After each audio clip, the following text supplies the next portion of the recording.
আসসালামু আলাইকুম। গল্পের আঙিনায় আবারও আপনাদের সবাইকে আন্তরিক স্বাগত। যারা নিয়মিত আমাদের সঙ্গে আছেন তাদের অসংখ্য ধন্যবাদ। আর যারা আজ প্রথমবার আমাদের গল্প শুনতে এসেছেন তাদেরও জানাই আন্তরিক স্বাগত। তাহলে আর কথা না বাড়িয়ে চলুন ডুবে যাই আজকের গল্পে। রাত তখন প্রায় 12টা। গ্রামের হাসপাতালের করিডোরে এদিক ওদিক পায়চারি করছিল রুদ্রনীল। তার কানে বারবার ভেসে আসছে ইসরাতের শেষ কথাটা, রুদ্র, আমার তোর সঙ্গে খুব জরুরি একটা কথা আছে। তারপর লাইনটা কেটে যায়। তারপর থেকে ফোন বন্ধ। রুদ্র আবার ফোন করলো, একবার, দুবার, তিনবার, একই উত্তর, আপনি যে নাম্বারে কল করছেন সেটি বর্তমানে বন্ধ রয়েছে। রুদ্র চোখ বন্ধ করে দীর্ঘশ্বাস ফেলল। মনে মনে বলল, ইসরাত, তুই ঠিক আছিস তো? ঠিক তখনই তার মা পাশে এসে দাঁড়ালেন। বাবা, এত রাত হয়েছে, একটু বস। রুদ্র জোর করে হাসলো। হ্যাঁ মা, কিন্তু তার মনটা যেন হাসপাতালের করিডোরে নয়, অনেক দূরে, শহরের কোথাও আটকে আছে। পরদিন সকাল, ডাক্তার জানালেন এখন আর ভয়ের কিছু নেই, রোগী দ্রুত সুস্থ হয়ে উঠেছেন। এই কথা শুনে পুরো পরিবারের মুখে হাসি ফুটল। নানু রুদ্রকে দেখে মৃদু হেসে বললেন, কিরে, আমার জন্য এত চিন্তা করছিস?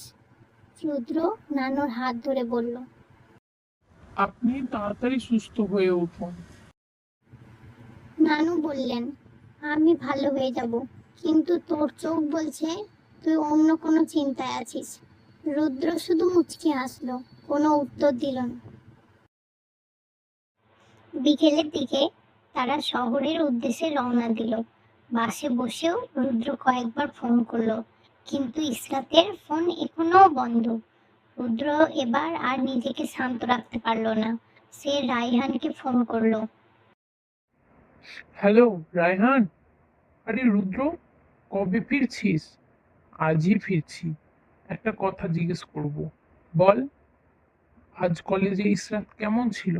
রায়হান একটু অবাক হয়ে বলল, ভালোই তো ছিল, ক্লাসও করেছে, তাসনিমের সঙ্গে ছিল। রুদ্র চুপ করে রইল। রায়হান আবার বলল, কিন্তু বিকেলের পর ওকে আর দেখিনি। কেন, কি হয়েছে? রুদ্র ধীরে ধীরে পুরো ঘটনাটা বলল। সব শুনে রায়হানও চিন্তিত হয়ে পড়ল। কাল সকালে তাড়াতাড়ি কলেজে আয়, তাসনিমও থাকবে, আমরা একসঙ্গে বিষয়টা বুঝে দেখি। রুদ্র শুধু বলল, ঠিক আছে। সারাটা পথ তারা চোখে ঘুম এলো না। পরদিন সকাল, রুদ্র কলেজে পৌঁছাতেই রায়হান গেটের সামনে অপেক্ষা করছিল। চল, তাসনিম লাইব্রেরির সামনে আছে। দুজন দ্রুত সেখানে গেল। তাসনিমকে দেখে রুদ্র বলল, ইসরাতের কোনো খবর পেয়েছো? তাসনিম মাথা নেড়ে বলল, না, গতকাল বিকেলে কলেজ থেকে বের হওয়ার সময় ওর সঙ্গে আমার শেষ কথা হয়েছিল। রুদ্র আগ্রহ নিয়ে বলল। তারপর? তাসনিম কিছুক্ষণ চুপ করে থেকে বলল, ও বলেছিল একটা খুব গুরুত্বপূর্ণ কাজ আছে। তারপর তাড়াহুড়ো করে চলে গেল। আমি ভেবেছিলাম বাড়ির কোনো ব্যাপার হবে। রায়হান বলল, তারপর রাতে? আমি রাতে দুবার ফোন করেছি, কিন্তু ফোন বন্ধ ছিল। রুদ্র এবার আরো অস্থির হয়ে উঠল। ঠিক তখনই তার ফোনে একটা মেসেজ এলো, অজানা একটি নাম্বার। সে মেসেজ খুলতেই তিনজন অবাক হয়ে গেল। মেসেজে লেখা, যদি ইসরাতকে নিয়ে সত্যিটা জানতে চাও তাহলে আজ বিকেলে 5টায় পুরনো রেল স্টেশনে একা এসো, কাউকে সঙ্গে আনবে না।